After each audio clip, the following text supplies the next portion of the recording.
finally, a source of raw, real, and honest information on healthcare issues that matter most. Welcome to BS Free MD. From the latest medical information to how to stay sane as a doctor or a patient, no subject is taboo, no BS is allowed. Now, let's welcome your hosts, Doctors May and Tim Hindmarsh. All right. If you're new here, we are Doctors Tim and May Hindmarsh. We have 30 years plus of primary care, urgent care, hospital medicine experience, and have been podcasting for the last couple of years. We have covered, I think, a wide variety. I wouldn't say everything, but a wide variety in the world of COVID, health and fitness, etc. Well, today is very interesting. We have Plant Free MD, and we are going to talk to Dr. Anthony Chaffee. And this is a guy who is kind of the king of carnivores. He eats literally zero plant products, not like a little bit, zero. So he's living up to what you say our front teeth are for. Our incisor, well, and the fact that we have eyes on the front of our head and that we're the alpha predator of all alpha predators, maybe eating meat is not such a bad idea. He will go into great detail, or if you're from Connecticut, detail on this. Just really an interesting discussion. Lots of data. It's a little longer podcast, but it's really worth a listen. Kind of mind-blowing, honestly. And May now has a word from one of our sponsors that we have really enjoyed working with. Yeah, shout out to our sponsor this week, which is New Leaf Hyperbarics in Eugene. We have been fans of hyperbaric therapy. You probably heard us talk about it before. We've shared it on our Instagram and Facebook pages of us being in the hyperbaric chamber. It is an amazing tool to use to help do wound healing, as well as improve blood flow, circulation, and heal all kinds of ailments, especially orthopedic ones, which is a chronic problem for us. But also it's been shown to improve blood flow in other conditions such as stroke, gut health, etc. So thanks to New Leaf Hyperbarics for sponsoring this episode. We recommend that you check it out. You can call them to schedule an appointment or check their website out at newleafeugene.com. That is newleafeugene.com. And they're located at 1200 Executive Parkway in Eugene. And the number to call, 541-636-3278. So that's 541-636-3278. Can't get enough of hyperbaric therapy. All right, we're going to show you just a few seconds of what it's like to be in the chamber. It's really pretty awesome. And then we're going to move on to our interview with the mighty carnivore. Yeah, join me in the chamber for a little tour. Anthony Chaffee. As you can see in here, there's like a little pressure release valve up here. If I need to get out, there's a window so I can see everybody. And there's the settings. Yeah. All right, here we go. We're back, and I'm super excited because I've been fangirling out on our next guest that we have today. We have Dr. Anthony Chaffee. If you don't know who that is, well, get with the times. I actually called him the first Carnivore MD, but officially he is the plant-free MD. He's an American medical doctor specializing in neurosurgery with a span over 20 years of researching optimal nutrition habits for athletic performance and health. And what's really cool is he believes that most of the so-called chronic diseases that we treat as doctors are actually caused by the food we eat or don't eat. And we can change that by making dietary changes. So he got his degree in biology and chemistry from the University of Washington in Seattle. He's got a really interesting history of playing professional rugby through England, America, and Canada, I believe. And now he is doing neurosurgery and is down and joining us from Perth, Australia. But in the meantime, he has been living the carnivore life for pretty long time. I think over 20 years, strictly carnivore for quite a few. The last few years, I'll let him tell us. Without further ado, thank you for being here, Dr. Chaffee. Well, thank you very much for having me. It's a pleasure to meet both of you. So I've started hearing you. I can't remember which podcast it was, but you were a guest on a podcast. I think it might have been Greg Dennis's. I can't remember. Then discovered your podcast, The Plant Free MD, and numerous other podcasts that you've been on. And I'm like, wow, this is crazy because Tim and I've been really looking more at diet, nutrition this last year, really experimenting ourselves with our body. And I had heard about a few carnivore things, but I really started checking out what you were doing, Paul Saladino, some of the other full carnivores out there. Why don't you start with telling us, like, how did you discover this? How did you get into the carnivore lifestyle? Yeah, so it sort of ties into that name, the Plant Free MD. That's sort of how I started going on 23 years now. I haven't been 100% carnivore that whole time, and because I didn't really realize exactly what I was doing for the first part of that. But about 22, 23 years ago, I was taking cancer biology at the University of Washington in Seattle, and we were just learning about how toxic plants were and how they defend themselves by being poisonous. Like this is just botany. Botany 101 is plants are inanimate, but they're living organisms, and they like to stay living organisms. And so all living organisms have a defense. And while animals can run away or fight back to defend themselves, plants can't. And so they have to use other means to protect themselves. One of those is chemical defenses. So they can make defensive chemicals that will deter animals from eating them, and they can be quite deadly. I mean, we know this intuitively. Most plants are inedible. We get lost in the woods, we run out of food, we can't just eat any random plant. Most of them will make you very sick or even kill you, and we certainly wouldn't be able to extract many nutrients from much of the plant sources. So that's something that is very, very well known and established in the hard science of botany. And we were learning this from a cancer perspective and just looking at carcinogens. And we learned 22 years ago that already discovered there were 136 known human carcinogens just in Brussels sprouts, and over 100 just in like white table mushrooms. And spinach, kale, lettuce, celery, cabbage, cucumber, broccoli, you name it. Every plant that you've ever eaten or ever had access to in a store, we were given literally pages of these, and they had a number by them on how many carcinogens were in each one. I didn't see a single one under 60.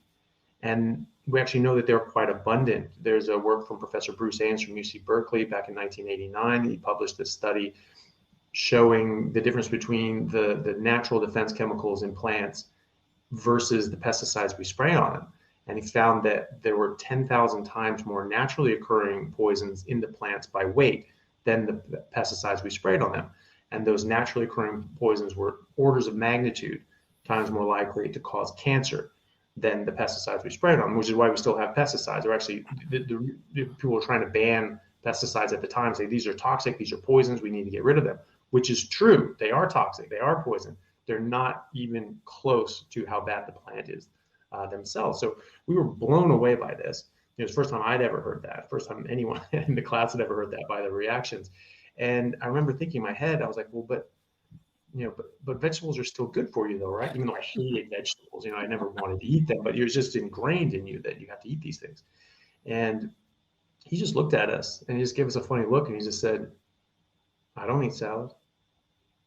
I don't eat vegetables. I don't let my kids eat vegetables. Plants are trying to kill you. I was like, right, screw plants. And I just stopped. It was just like, there was that day, I went to the grocery store And I just was walking through a store. I'm like, well, what the hell do I eat? You know, like everything's a plant. There's plants in everything.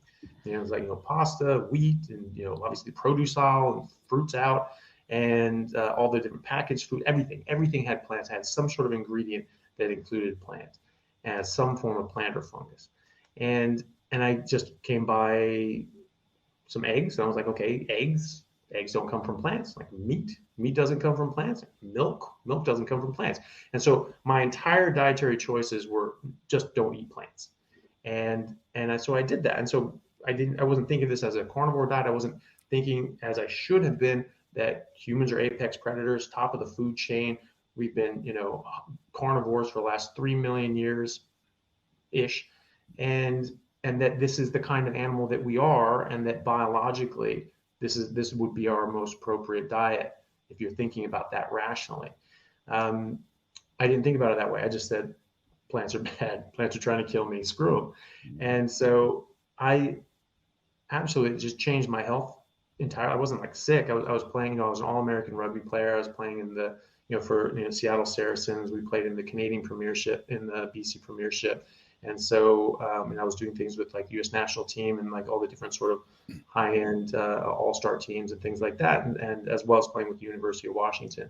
On top of that, so I was training 7 hours a day. I'd go through classes all in the morning. I'd finish at 3 o'clock. I'd be at training for University of Washington at 3:30, and I'd be training up until my 7 o'clock training for, you know, Seattle Saracens, and I train until sort of 9 o'clock or beyond, and then I go to the gym.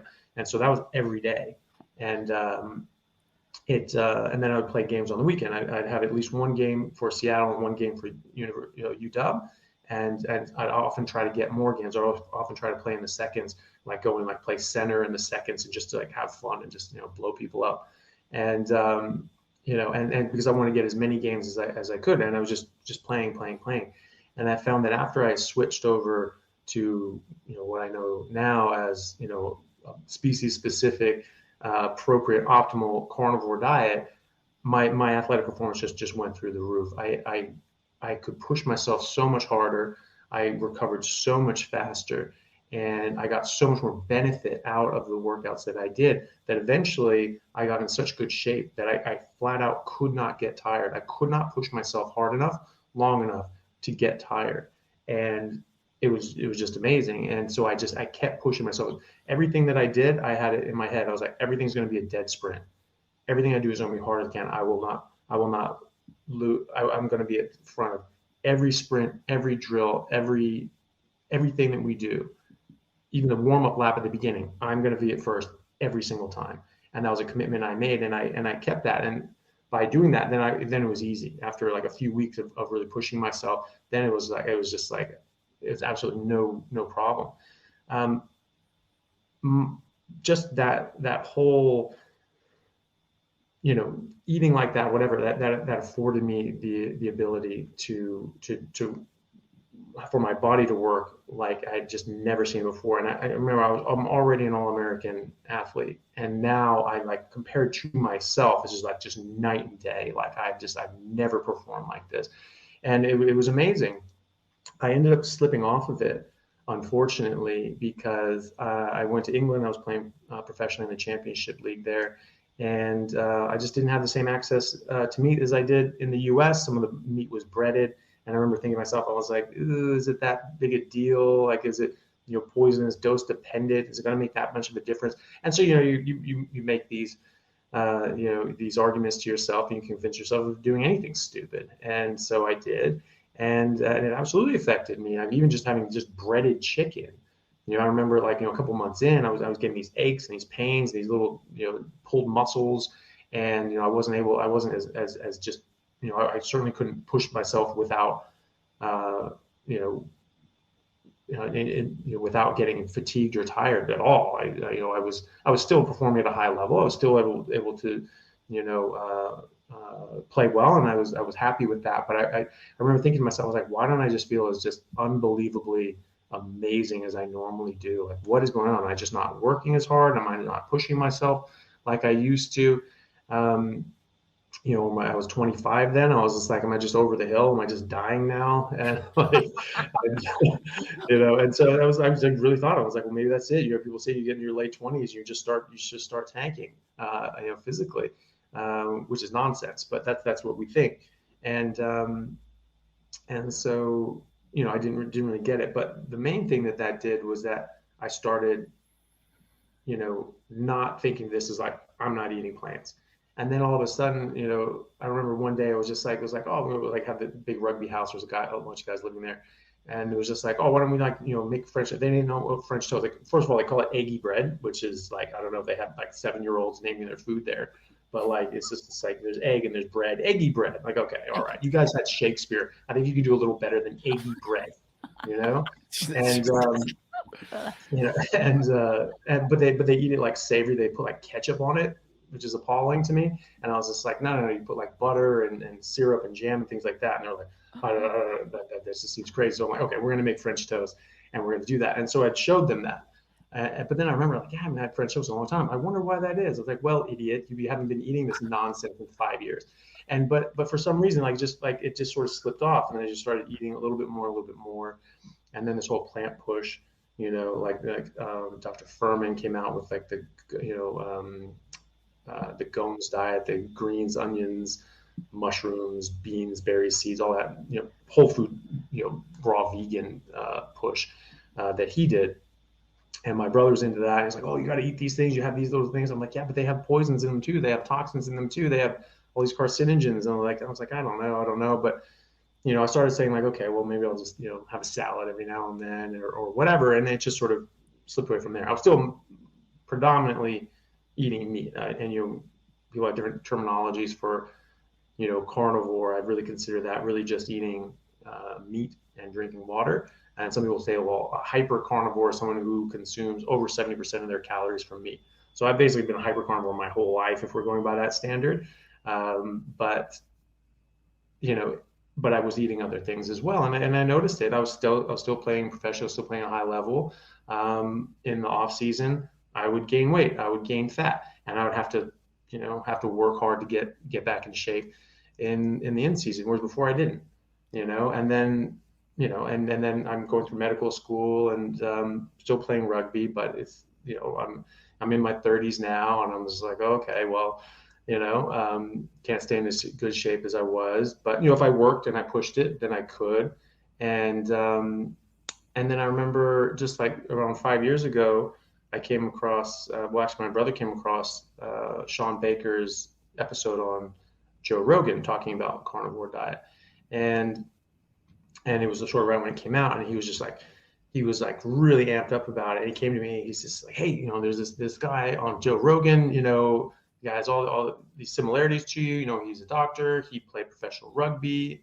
He was in New Zealand, and he says you can get all your nutrition just from eating meat. You don't have to eat anything else. And my initial response, like anyone else would be, was like, well, that can't be right. But then my secondary thought right after that was like, well, hang on a second. I mean, I basically did that for 5 years. I was eating just meat. I wasn't eating anything else. And I remember even at the time thinking to myself, every couple of months, I just sort of think, I was like, do I need to eat a banana or something? Am I going to be missing some vitamins? Should I take a multi or something? But I remember thinking, I was like, I feel good. My gums aren't bleeding, so I'm just going to ride this out, see how we go. And, I took no supplements, no vitamins, certainly no bananas for that whole 5 years. And I remember thinking back, I was like, and I've never felt better in my entire life. I've never been in better. And I remember thinking at the time, I will never be in this good of shape. And I remember thinking, like, I don't think that there's anyone else on earth that could possibly be in as good of shape as I was. I'm sure maybe there was, but at the time, I could not get tired. I was at a dead sprint, wind sprints, whatever, like off and on, but for like 8 hours a day. And then in games, it was just like, I'm going to be at a dead sprint the whole time. Game days are still fitness days. Everything I do is at a dead sprint. So for 80 minutes, I'm at a dead sprint, making 40, 50 tackles, running the ball 30 times, hitting, every other ruck, literally every other ruck, in the whole game, and just go. I was playing open side flanker, mostly at that time, some 8-man as well. and So, I couldn't get tired. I couldn't run out of energy. And I remember thinking, I was like, I should enter a marathon and just because I could just sprint a marathon. I don't think I would have to slow down. But so I'm thinking back, and I'm just like, and I didn't. I really wish I did. I really, because I will never be in that kind of shape. And again, but it would have been great to just sort of see what my time would have been. But looking back on that, when my brother showed me that or told me that about Dr. Baker, I was just like, I was only eating meat. I wasn't taking any vitamins, and I was an absolute unit, and I've never felt better before or since. So I'm like, okay, well, maybe I'll watch this and I'll let you know what I think. Within 5 minutes of this interview, I was just like, this guy's more right than he knows. Like, because I knew about the fructose research from out of UCSF, and like fructose is really probably going to be the driver of disease more than cholesterol is. And then like all the things coming out after 2015, these massive studies with tens of thousands, hundreds of thousands of people showing that, actually cholesterol is good for you. LDL cholesterol is good for you. And the historical,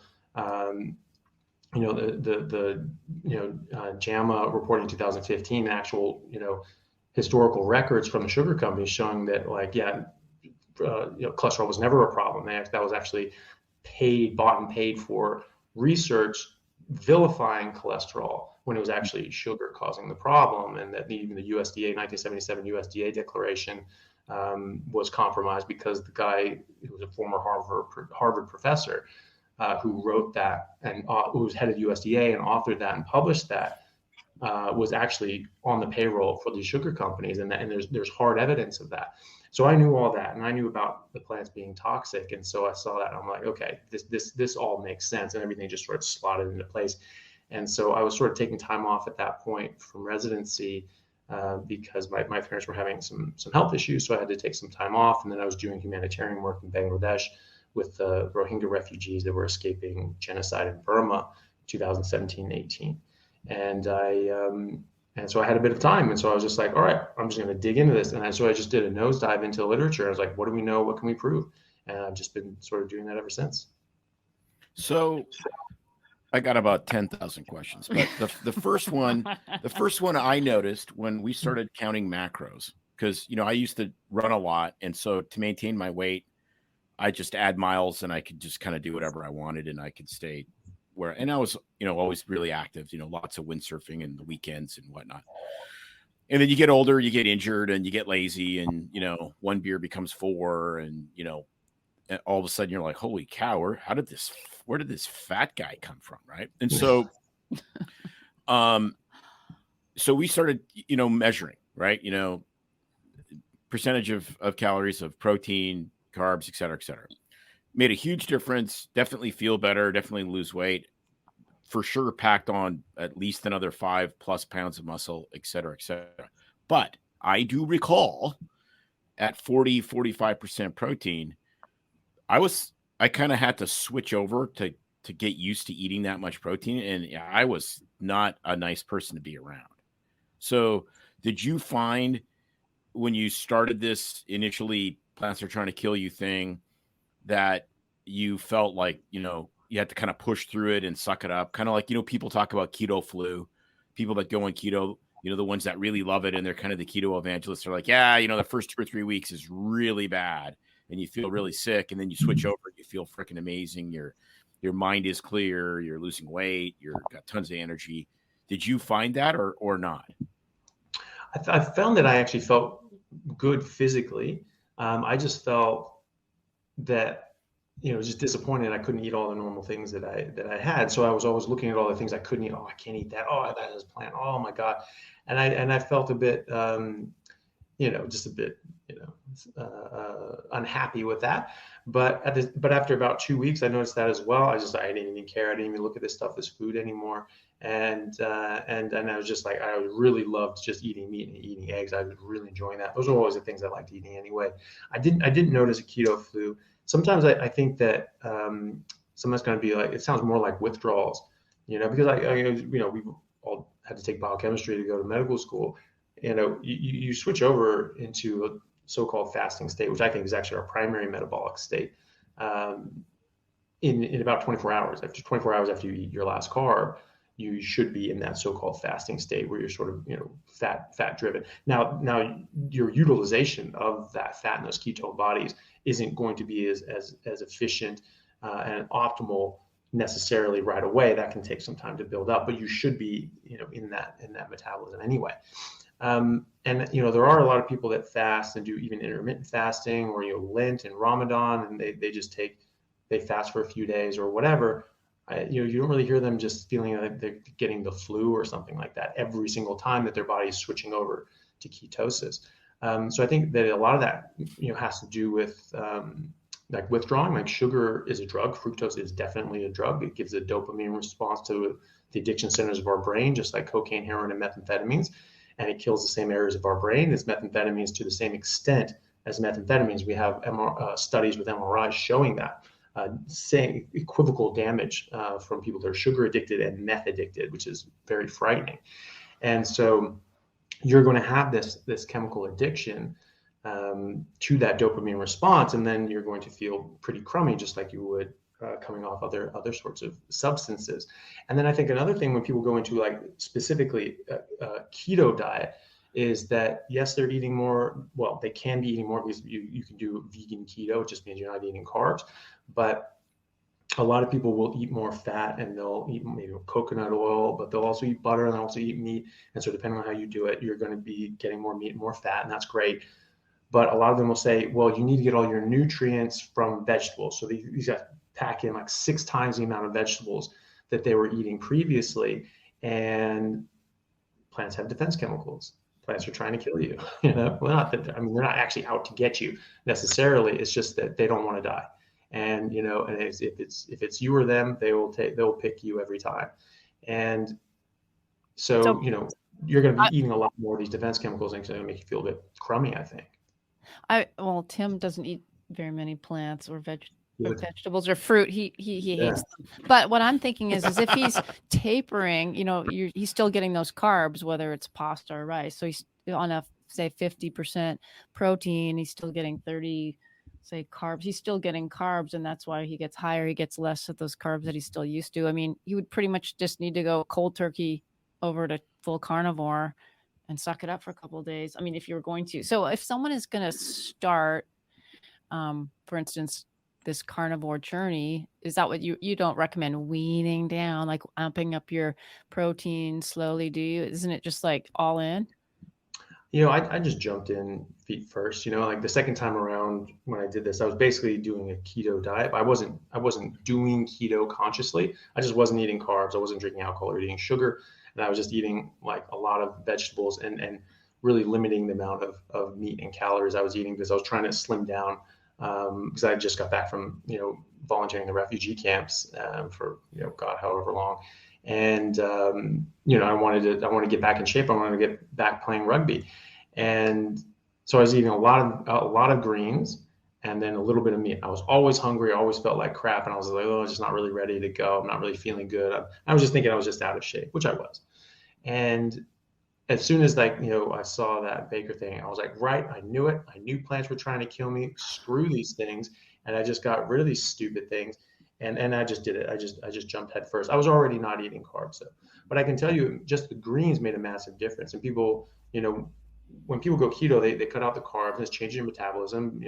In layman's terms, you switch from a fat storing metabolism to a fat burning metabolism when you stop eating carbs.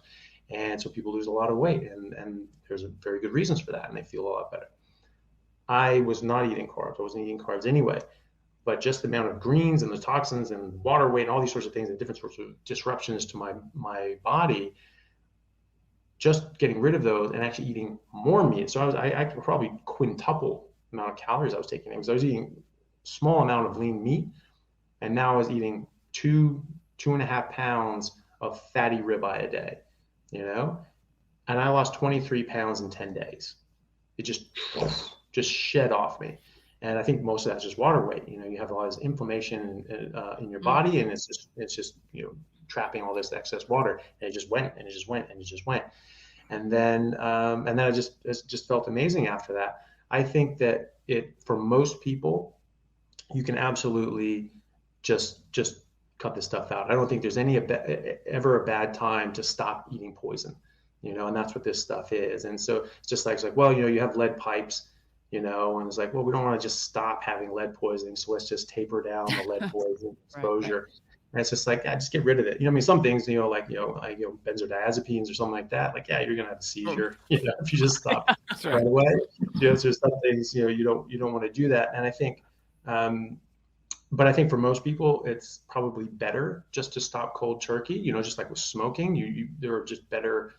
People have better results. You just get this stuff out of you, and because at a certain point you're going to have to stop. You can wean down all you want, but at some point you will have to stop. You will go through some withdrawals. You will feel a bit crummy, and then it'll go away.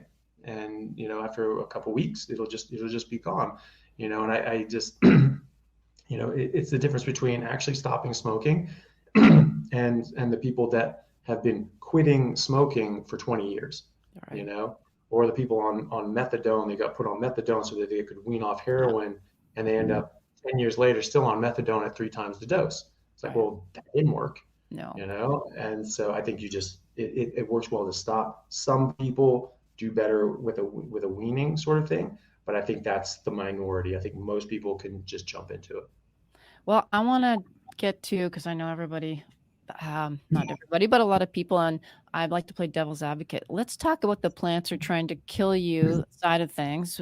And, obviously we're not giraffes, so we're not, or cows, and not meant to just or take our food and convert it from plants to energy. But some people would say, well, as Homo sapiens, yes, we got most of our food from meat. We were hunter-gatherers, but when we were in a shortage, you still had to get some berries and maybe the safe plants. And we probably, I don't know what the data is on always eating plants, but even to current, the push for the plant-based diet and all these physicians and health groups that advocate for, say, plant-based diet curing disease, and there's lots of people out there who have reversed their illnesses on a plant-based diet only. I won't even start on the whole thing from the heart disease from meat. I think that's a big scam, but the big controversy, because here you are, you believe that plants are trying to kill you because they have those toxins in them. And so some people would say, well, is it really enough to do anything? What about plant-based diet? People thrive better on that. So I guess, what do you say to that when people say, who do I believe? Because there's two schools of thought. Right. But wasn't there the book, the China study that went through, and it was basically, all these people in China live for a really long time. Well, until they get thrown into a prison camp and someone steals their liver. But there's that problem. 36 million that died from forced famines and things like that. Yeah. Right. So, because that's always been one of my questions, right? Is, well, yeah, it's the China diet, but a lot of times, exactly like you said, the China diet's air, and so which is not very healthy. Yeah, right. a lot of healthy fasting. Right. And so that's always been one of my contentions with regards to, like Atkins. And then there was this guy that I don't know, forget, university, I think in the Midwest, that did the Twinkies diet, and he lost 18 or 20 pounds because he would normally eat 2,600 calories a day, and he went down to 1,800, but he just ate nothing but Twinkies and Ho-Hos, which I can't imagine how god awful horrible that would be, but that's what he did, just to prove that it was just calories. The quality of the calories didn't matter. It was just the calories, etc. And of course his numbers improved, his cholesterol improved, his blood pressure improved, because if you lose weight. And so I've always wondered, there seems to be a lot of power in catabolism, in eating yourself, because you're in calorie deficit. So how much of, carnivore diet, vegan diet, with low calories, blah, blah, blah, is just, you're in a catabolic state. So that seems to be healthy for mammals. Mammals that are calorie restricted seem to live longer than mammals that, can eat whatever they want. So is it just a kind of a cofactor, or do you think that there's something? I mean, I think I know what the answer is. We're bombarding him already with all of our questions. That's fine, but is it the secret? Is it the secret sauce? Because we're eating our own kind of genetic code when you're eating meat. Mhm. I think it's a combination of all of those. I think we are absolutely meeting our genetic code by eating meat. Food is species specific in the animal kingdom. Giraffes eat a very specific thing. They don't just eat plants. They eat specific plants because they have the ability to break down safely the defense chemicals in those specific plants, but they don't have the defenses for other plants. And so all those other plants will kill a giraffe. Just as many plants will kill a giraffe as will kill us. Actually, probably more things will kill a giraffe than will kill us. But because we have a bit of a broad sort of range of things just through cultivation of crops and things like that. So we have bits of defenses. But yeah, you're right. We're looking at this guy's eating Twinkies or whatever. There was that documentary that came out. The guy was like, it was called like Super Size Me. He's just like, oh, okay. Went to McDonald's, and basically it wasn't really a fair comparison because it's that anytime he was just basically being a pushover. Anytime they asked him, oh, do you want a supersize, do you want this, do you want that, he would never say no. And so he would just sort of get all this this crap, and he would try different things and all this sort of stuff, and he was just a lot of big sugary drinks and stuff like that. And he even said, like, oh, I just felt low, just bad and this, but then I got a drink and I'm like, I'm awake, I'm alive. And I was just like, yeah, that's a drug reaction. You got your fix and now you're feeling better. He put on a lot of weight. He was very unhealthy. Oh, that McDonald's, huh? And someone else just said, well, that's bullshit, because he's just eating all the worst things. And so this guy said, I'm going to eat from McDonald's every single day, but I'm going to be mindful of it. And he lost weight, and his markers got better as well. And so he said, like, it's always compared to what? As any economist will tell you, it's like the old economist joke is like, you're walking down the street and you see your friend who's an economist, and it says, oh, Bill, how are you? Good to see you. How's your wife? Compared to what? Don't ever say that. Yeah. And, so that's the thing, so people improving on a vegan diet, okay, compared to what? What were they on before that? What were they eating before that? Because there are a lot of things that we eat that are very bad for us.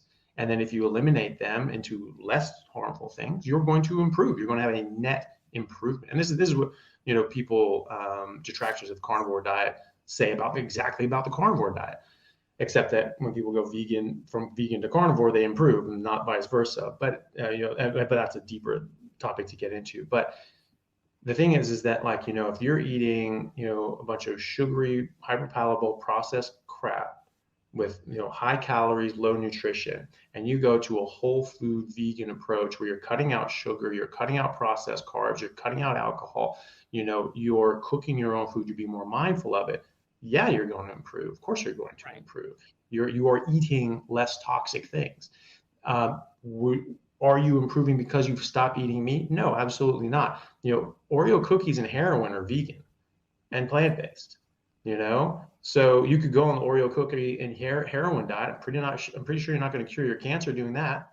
And I talk to people that have improved on a vegan diet, and they say, oh, well, no, I'm just feeling so much better, when I went vegan. And because the word vegan means without meat, they automatically attribute their benefits to the lack of meat. And so I asked them, I was like, okay, so you changed nothing else except meat. You just stopped eating meat. That was the only thing you changed. Yeah, that's it. I went vegan. Everything got better. I was like, okay, so you still drink soda, you drink alcohol, you eat cake and pizza and all these sorts of things. They're like, oh, no.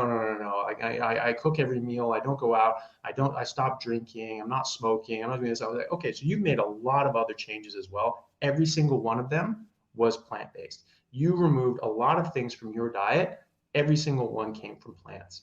And so you can't say that it's just the meat because you haven't controlled your study. You haven't controlled the variables. There's a lot of confounding factors there. And people say that, Rhonda Patrick, who's a PhD and a researcher, actually worked with Bruce Ames, apparently. She said that on an interview I saw of her. She was a doctoral student of his, I believe.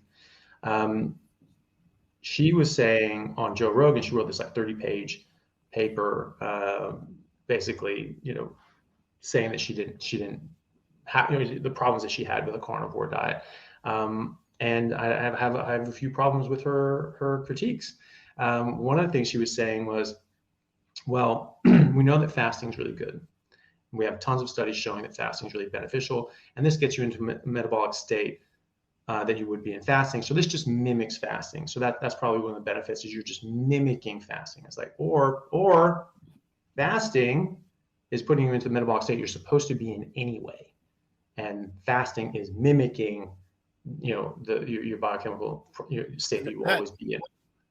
I'm sorry, that just sounds like the biggest freaking dodge in the history of the world. Yeah.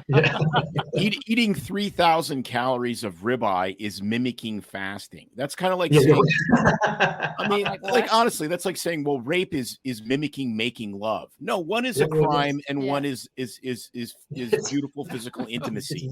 It's mimicking marriage. I mean, like, yes. That's the same right. thing. I mean, that's pretty weird. No, that is like on its face, that is a completely insane statement. And you know what? If you can eat 3,000 calories of ribeye and it mimics fasting, that is the greatest news in the history of mankind. Like, what were they eating? Yeah. Right. Well, that's the thing. Well, that's what people say about keto is it's tricking your body into thinking it's starving to death, and then you get somehow you get benefits from starving to death. Yeah. Which is news to me. But but the thing is that that's why I argue that it's not a fasting state. That I think that's our primary metabolic state. That's a primary metabolic state of nearly all animals in the wild. We have studies with wolves going back to 1981 where they said, it's supposed to be you have to eat carbs to burn carbs, right? They don't carbo load before they chase caribou for 10 hours. So do they have blood sugar? Do they have glycogen? They found out yes, they do, and it's rock solid. Does not change no matter what they're doing, because their body's constantly replenishing their carbohydrate fuels from their fat stores constantly. And so you have someone who is carbo loads, and they'll fill up their liver glycogen, and they'll have 3 times as much glycogen as someone who doesn't do that. But at the same time, I could run and run and run and run and run and never get tired, because I never ran out of my glycogen. I was constantly replenishing my glycogen. Whereas it doesn't matter how much carbo loading you do, you will run out of glycogen if you're in that hyperinsulinemic state, because insulin forces energy into cells. It doesn't allow it to come out of cells. And so when you're in that state, you run out of that glycogen, you're going to hit the wall. And as you know from running marathons, things like that, there's this thing called the wall. And when you hit it, you just feel wretched. And most people stop at that point. But if you push and you push and you push and you fight through it and you break through the wall, you get to the other side, you get to your second wind, you get into your runner's high, and you just feel amazing. And you just go and you go and you go and you feel great. And they think, because of these endorphins, these magical endorphins that no one's ever actually quantified. Exactly, no one's found them. Yeah. What I think is going on there biochemically is that you're in this hyperinsulinemic state. You go and you hit the wall. You've run out of your glycogen, and you just feel like crap. And then you normally takes 24 hours for your insulin to come down low enough so you can start mobilizing your fat stores.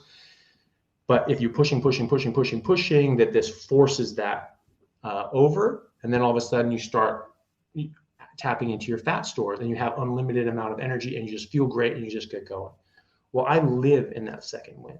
I am always in a runner's high. So I get energy when I go and work out. I don't need to take pre-workout energy drinks or anything like that, or caffeine, so that I could get energy to go work out. I go work out to get energy, because the more I do, the harder I work, the more energy I mobilize, the better I feel. So it's a positive feedback for hard work. And so I think that is definitely our primary metabolic state. That's where all of our heavy machinery come to bear. And I think the only reason we call one a fed state and the other erroneously a fasting state is because by the time we were able to look at our biochemistry at a molecular level, everyone was eating carbohydrates. And so they said, when you eat, it looks like this. And when you don't eat, it looks like this after 24 hours. And the problem is they didn't realize that if you eat anything except carbs, it also looks like you're in this sort of fasting state. And I don't think they recognize that. I think, you have to eat carbs. That's part of it. And so they didn't even consider anything differently. But we have tons of studies looking at fasting mimicking diets where this is just a ketogenic diet. And they said, you have all these benefits from fasting. Can you get it from a fasting mimicking diet? And they found yes, you do. In fact, some of them actually have better results from a fasting mimicking diet. I wonder why. Because you're getting nutrients, and you're actually eating properly, and you're getting more towards our biological, fundamental, species-specific diet, which is carnivore. Rhonda Patrick also made another statement in that same conversation about carnivore, was that when you look at these elimination diets like carnivore, that eventually, now remember, I quintupled my calories and my weight went down, right? So that there goes that calories in, calories out idea. Because I mean, this is stupid anyway. Like carbohydrates. There's tons of different kinds of carbohydrates. There's tons of different kinds of amino acids and protein. I mean, and those build into an unlimited amount of complex proteins, and then multiple different kinds of fatty acids as well. These are not the same thing, and these cannot be reduced down to just their caloric output that you can burn in a Bunsen burner, and it's like, oh, that has that much energy. That's the only thing that happens chemically. Nonsense. These are complex organic molecules that have complex chemical reactions in our body. They do different things, and even different fatty acids do different things from each other. So this is stupid, and obviously it's not the case. But so she was saying, when you go on this like ultimate elimination diet or whatever, you find that people end up eventually eating less calories, and then they're losing weight from that. So she says, so that's all it is. It's just calories in, calories out. I was like, don't you realize how significant that is? That just intuitively, you will start eating less calories. That because based on what you eat, your body says that's enough.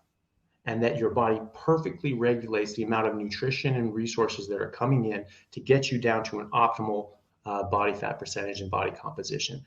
How are you missing the importance of that? That is one of the key signs that this is a biologically appropriate diet, because nature is natural. It just happens on its own. If you need a calculator to figure out what to eat, you're eating the wrong thing. When was the last time you saw a koala pull out a scratch pad and be like, oh, how many macros am I getting? This doesn't make my ass look fat. It's like, that's not what happens. It's like we didn't have access. It would be incredibly cute, though. That would be adorable. It would be adorable, and their breath smells like eucalyptus and stuff. They're quite something. Yeah. But yes, huge burden of chlamydia though. So just keep an eye out. Really? Wow. No way. Yeah, it's that's not their fault though. That was the Australian government. So the Australian government is, I think they're like 7-year-olds that haven't really finished school yet. And they're things like, oh, this looks like a good idea, and they just run with something. They're just like running with scissors all the time. And they haven't matured as a government body yet to realize that the cure can be worse than the problem. And so they had these bugs problems that were like getting involved in the agriculture and sort of eating crops. Well, we got to get rid of these things, and so we don't want to use pesticides. That would be bad. And I was like, man, they are. That's true. And so they brought in cane toads, which are highly poisonous. And they brought them in. It's like, oh, we'll get these cane toads in. So now there's a cane toad infestation. They're an invasive species. The other sort of little animals, dogs eating them, they'll just die. The freshwater crocodiles, they eat them, they die. So there's just this massive explosion of cane toads all across parts of Australia. It's spreading, and it's spreading and spreading and spreading, and it's just killing all the natural fauna that are getting involved in these sorts of things. So that was a great idea. Another great idea that they had was like, we just have too many fuzzy little bears in these trees. Can't have that. It's not that their resources and their population will control itself like they always have forever, because that's just how the world works. No, this is a problem. So we have to introduce chlamydia to the koala bear population, because that will render some sterile, and they won't be able to breed as well. And they forgot that this is a communicable disease, and now it's just spreading like wildfire. So apparently koalas aren't as monogamous as maybe they thought, and I've never heard of anything so crazy in my life. It's the eucalyptus smell on your breath that makes you very slutty, apparently. Well, I know, and as observant Catholics, you would think that the koalas would be more observant. Well, obviously, yeah. Obviously, you don't see the little rosaries in their marsupial pouch. Koalas. So hey, I'm thinking if koala chlamydia, I honestly still don't. Yeah, you're gonna be stuck on that. I am gonna be 100%. I think we should just pull the plug. Show's done. That more can we say? Forget it.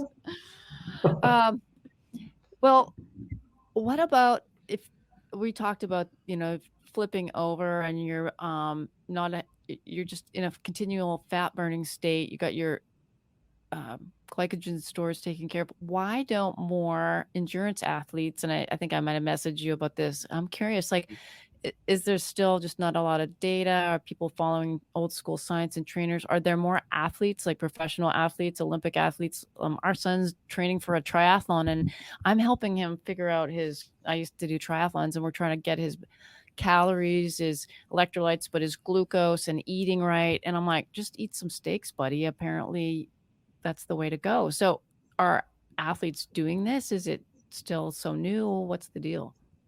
More and more are, and historically they have been. I mean, you even go back to the ancient Greek Olympic Games. It was well documented that when they were getting ready for games, they increased the amount of meat they were eating as a proportion of their food, or just exclusively ate meat. And even the rewards were like cattle and sheep. It was just like, here's meat. Good job. And and people talk about the Roman gladiators. Oh, well, they ate a lot of, they're actually called the barley eaters or whatever, and because they ate a lot of grains. All that, man, and they watched the movie Gladiator or Spartacus, and like, oh, these guys were jacked. No, absolutely not. They actually ate a lot of grains in order to put on fat, because if you had a layer of fat, you get a little stab, it's less likely to hit a vital organ or an artery. Like, they were not stupid. They thought ahead about this. And so a lot of them were slaves. A lot of them were not really able to choose what they were eating either. But that was actually a thing. They actually ate grains in order to chunk up. It's just like you do to cows. You fatten cows by giving them grain. It's the same thing with us. You get that marbling, that intramuscular fat that tastes so good. Well, I guess, we're having some tasty muscles as well, because that happens with us. We get intramuscular fat and we get more fat. So that happens. But look at first of all, this was not in contention up until 40 years ago. For the entire history of humanity, people knew meat was very important, fat was very important, and that this was in the scientific literature going back to the 1800s. J.H. Salisbury wrote a book. The Salisbury steak came from his name. He was a New York doctor in the 1800s. He did a 30-year research project into optimal nutrition for human beings. Found that people, this was long before processed sugar, found that people who were just eating grains and vegetables were getting diseases other people simply weren't. They were getting, they were dropping their immune system. They were more susceptible to tuberculosis. They were getting rheumatoid arthritis, Crohn's, gout, and he found that he could cure them by putting them on a pure red meat and water diet. Rheumatoid arthritis, Crohn's, gout, ulcerative colitis, curing them 100 years before any actual viable medical treatment. And it was just going away. And this is well documented, and there's tons of literature and books going after that. Ketogenic diet treating diabetes, ketogenic diet treating intractable epilepsy and seizures. 100 years. We have 100 years of data on this stuff. It works. Migraines as well. And there's a book written as recently as 1975 by Dr. Vogelin called The Stone Age Diet. He was a gastroenterologist, and he just argued, again, humans are carnivores. Here's the evidence for it. And in medicine, if you don't eat plants, my profession as a gastroenterologist doesn't need to exist. Crohn's goes away. Ulcerative colitis goes away. IBS goes away. All these, they go away. And I've seen that. I've seen that in practice, especially with autoimmune issues. They just go away. And that's what we were talking about before was, I don't think that these are diseases. I think that these are toxicities, toxic buildup of species inappropriate diet and a lack of species specific nutrition. And so when you're dealing with toxicity as opposed to disease, the main thing you do is you remove the toxin, and then the toxicity follows. It goes away. But specifically about athletics, look at the golden era bodybuilders. Like the people that Arnold Schwarzenegger looked up to, like Serge Nubret and I think it's Girondo. Well, that was that like Weider's era too? Yeah. I mean, yeah, because that was before anyone actually was using steroids, correct? Yeah. Or if they were, it was much less. Yeah, and then so going there, they were just getting jacked on steak and eggs. That's what they were doing. Steak and eggs, steak and eggs, steak and eggs, steak and eggs. And Gironda wrote several books on this sort of stuff, on training and everything like that. And he had one day a week where you would sort of have a cheat day, maybe you carbo load or something like that. And he liked that. I would disagree with that. But 6 days out of the week, it was steak and eggs. That's it. And these guys are jacked. I mean, you look him up, Serge Nubret, that man was a unit. I mean, he was just an absolute physical specimen. And he was, came second to Arnold Schwarzenegger. And I think that he was, in one of the competitions, that movie, Pumping Iron, with Arnold Schwarzenegger. The guy who came in second was Serge Nubret. And they said, and they really downplayed who he was in that. Which was a bit nonsensical. It came in, it's like, oh, this late entrant who is like a French actor. He just came in. It's just some random French actor that just is jacked, No, this guy was a professional bodybuilder for the last 20 years. He was actually Arnold Schwarzenegger's body idol, and he was actually who Arnold Schwarzenegger idolized as a kid, as an adolescent growing up. And Serge was like 38. Competing against Arnold Schwarzenegger at like 26, way more jacked. I was like, he should have won that. Yeah, because they really emphasized Arnold's relationship with Franco Colombo and Lou Ferrigno in that, and then of course the famous. Can you imagine what my life is like? I'm coming all the time. My muscles full of blood. Yeah, and I'm like, wow. Yeah. And he got to be governor. Okay. Worked out fun. Yeah.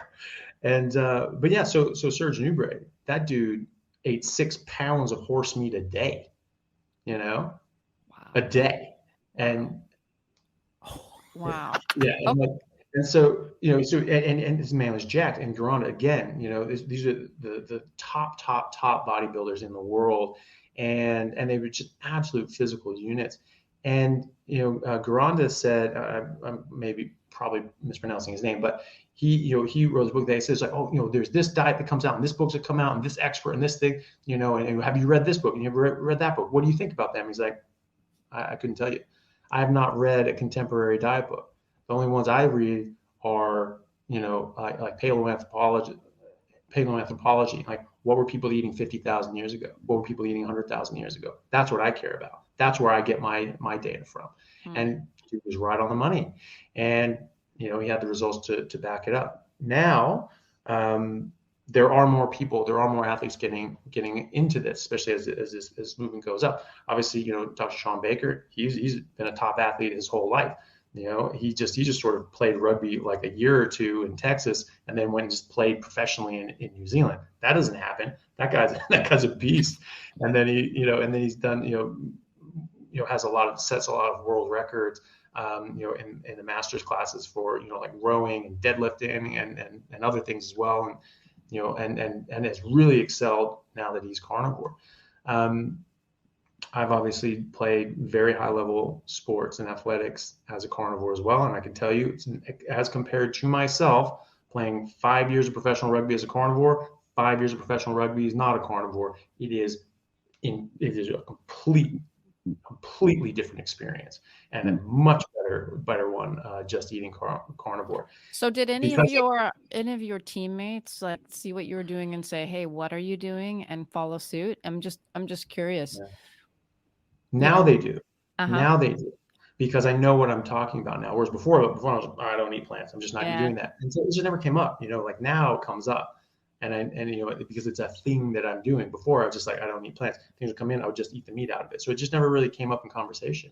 And but now I do, and people will notice, that I was playing rugby here in Australia when I first came down here, and I was like 39, and I looked like I was in my mid 20s, and I'm performing and competing and very, very fit, very muscular. I was like 5-6% body fat. And I was like running circles around everyone. They found out how old I was. They're like 39. They're like, you're 39. And I was like, yeah. But you have. And they're like, the hell.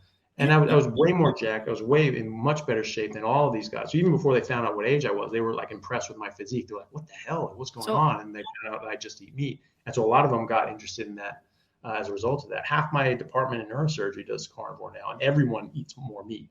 And but like, so, and they are getting, and a lot of them are following suit. And a lot of my friends and rugby players back in Seattle and back in the States, they're doing this, and they're having massive improvements in their athletic performance as well. And then more people have reached out to me. There's a guy, Ryan Talbot, who's an All-American decathlete.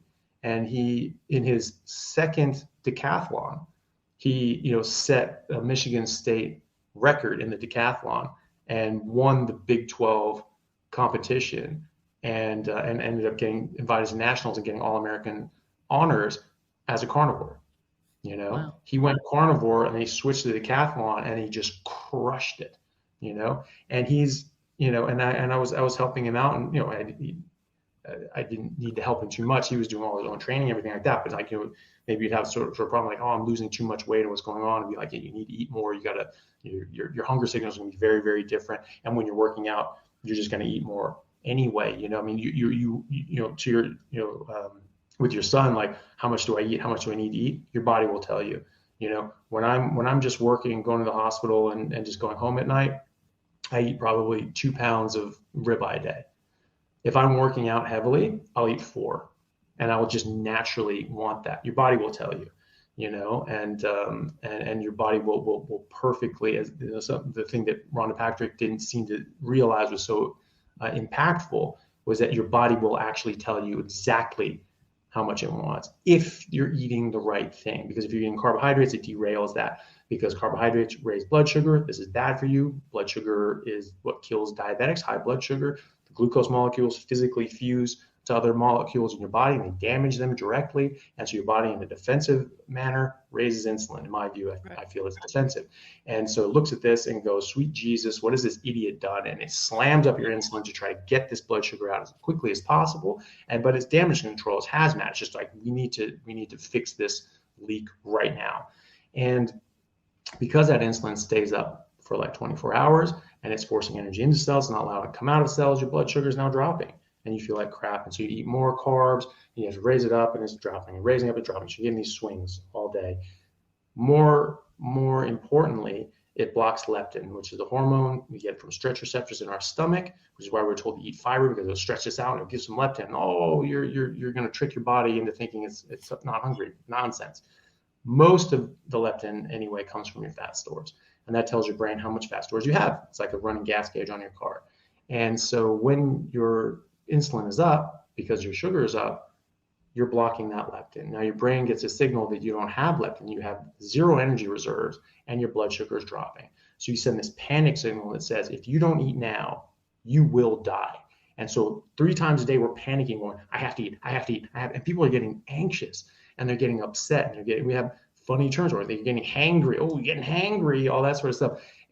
But that's the thing, that it doesn't feel nice to think you're about to starve to death, No. But of course we're not starving to death. Someone who has even like 10% body fat, has enough body fat to last them 2 weeks without even touching their muscle mass. Like they will be fine. But we get really, really unsettled with that. And so that causes you to overeat. But if you're not doing that, and you're not on like steroids or something like that for some for some reason, or other medications that increase your hunger, you can actually listen to your body's signals, and you should be able to, because again, nature is natural. It just happens all on its own. And so if you're sort of going outside of that and you need to tinker with it, it's because something's going wrong. You should. Well, actually, if you're tinkering with it, you're Australians giving koalas chlamydia. Which seriously, like, I'm going to wake up in the middle of the night to go to the bathroom tonight, and I'm going to think of that, and it's going to make me happy, because that is just the most insane thing I think I've heard. We got to do a show on that one. In like in a long time. So the other thing a lot of people say is you can't get all your micronutrients just from meat. Let's talk you about got to that. eat kidney and liver and whatever, which I'm kind of unwilling to do. Maybe I will get a taste for it at some point. But I mean, I can do the ribeyes, totally down with that. Various meat, eggs, whatever. I'm totally good with all that. But do you have to eat these organ meats, or is that just Celandino wanting to sell you capsules full of organ meats? I think there's definitely commercial interest involved in some of these things. I don't think that you need to. I don't think you need to anyway. You look at the Inuit, like they didn't eat the organs. That's well documented with the polar explorers. There's a guy, Phil Halmer Stefansson, who's a professor of ethnology at Harvard. He was also a polar explorer. Icelandic heritage, but born in Canada, and then a professor in the U.S. But he sort of discovered most of the northern reaches of Canada, and a lot of it's he discovered and named and things like that. He lived with the Inuit for over a decade, learned their language, learned their culture, lived with them, and he was just like, wow, this is amazing. I've never felt better just eating meat. And then he looked into it, wrote a book called The Fat of the Land, going into that. And one of the things that, and they did a very famous experiment actually when in Bellevue Hospital in New York, because people were just like, they're laughing. I was like, this is absurd. And they really like tried to, ruin his reputation and his career. And so it was sort of as a way of just saying like, okay, fine, put up or shut up. He went into checked himself into Bellevue Hospital in New York, and he and a colleague of his, and they were there under the supervision of doctors and staff, and they were only given meat. They were like, you can't get new nutrition from that. You'll be malnourished. You'll get all these vitamin deficiencies. And he said, fine, do it. I'll live here. You feed me. You see what I eat. And he did that for a year. Wow. And he was fine. And they thought he'd get scurvy within 4 months. He didn't get it. And they were just like, shit, all right. And they like continued it on, but they under less close supervision, because they're like, oh crap, all right. So what I heard about the scurvy though, okay, as far as the Inuit, because that's the whole Inuit paradox. They eat 50% of their calories are fat because they're eating, seals and whales or whatnot, was that it was raw whale blubber. If they ate the raw whale blubber, they got vitamin C from all the plankton. If they cooked the whale blubber, they cooked the vitamin C out of it, and then they get scurvy and die. So you had to eat, the stink flipper and the raw whale blubber and all this kind of stuff to not get scurvy. I mean, look at the history of scurvy anyway. Who was getting scurvy? Like these British sailors, right? But it was the sailors. It wasn't the officers. The officers had meat. The sailors had gruel and grog. That's what they had. And so it's because you needed lemons and limes and things like that, or eat some damn meat. What does vitamin C do? In the context of scurvy, right? It hydrolyzes, I think it's protein, lysine, namely 2 amino acids, so that they can make properly formed and bound collagen, right? So we get this good connective tissue, right? But when you're eating a lot of meat, you're getting those pre-hydrolyzed amino acids. You're getting collagen. You're eating collagen, so you're getting the building blocks anyway. So you need far less vitamin C anyway, because you don't need to make these things de novo in order to get proper collagen. So that's first of all. So vitamin C has other uses in our body also, but it's also an enzyme. The definition of an enzyme is it's a catalyst. It doesn't get used up in the reaction, so it should stick around. So you don't really need that much. Your body should conserve it. The other thing is that you need a different constellation of nutrients based on what you're eating anyway, because you'll have absorption issues, you'll have utilization issues. So for instance, in the case of vitamin C, when you're eating a mixed diet with carbohydrates, you need vitamin C measured in milligrams, right? But when you don't, you need it measured in nanograms. Okay, so you need 1/1,000,000th as much vitamin C. So there is vitamin C in meat. You need far less of it. And yeah, you can cook out the vitamin C, but if you're just eating well done steak your entire life, will that cause a problem? Maybe. I mean, some people do, but you need so much less vitamin C that people don't realize that. And I was eating cooked meat and food for like 5 years, and I'm like, well, my gums aren't bleeding, I'll be all right. And I've been doing this again for another 5 years. I'm just eating muscle meat. I'm not eating any blubber, and Have you had any? So I'm, of course, people are curious. I'm thinking of things like electrolytes, magnesium, or some vitamin B, vitamin D, which is a totally different issue. But what about cholesterol? Let's maybe go down that road. Have you had your cholesterol checked, or is there studies on people with the lipids on keto, short-term, or sorry, not keto, but carnivore, like short-term, but even like long-term?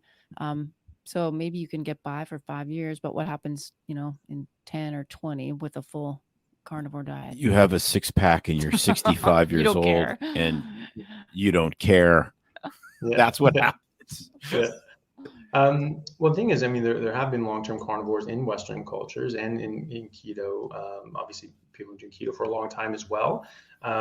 There was just actually a paper published by Dr. Paul Mason from Sydney and Professor Ben Bickman of BYU, who basically argued, did a literature review, went through the data, went through the studies, and argued this. They look based on these markers. If you're in a ketogenic state, you don't need to worry about your cholesterol at all, period, full stop.